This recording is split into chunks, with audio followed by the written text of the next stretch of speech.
এটি একটি 30 এম্পিয়ারের power supply. এটার মূল প্রবলেম ছিল যেখানে দেখতে পাচ্ছেন 12 ভোল্ট 30 এম্পিয়ার 360 ওয়াট।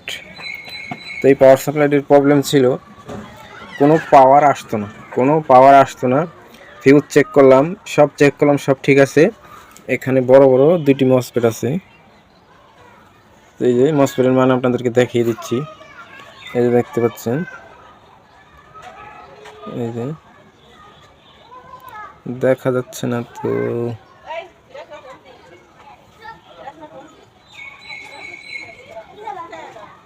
13,009।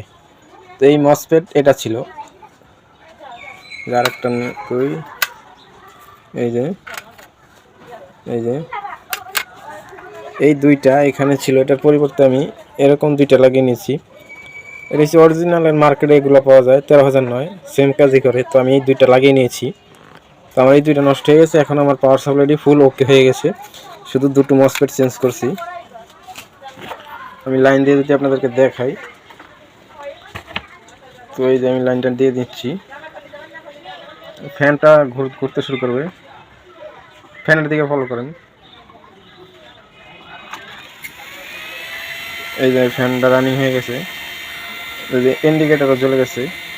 তার মানে আমার পাওয়ার সাপ্লাইটি ওকে হয়ে গেছে। তো এভাবেই আপনারা পাওয়ার সাপ্লাই রিপেয়ার করতে পারবেন।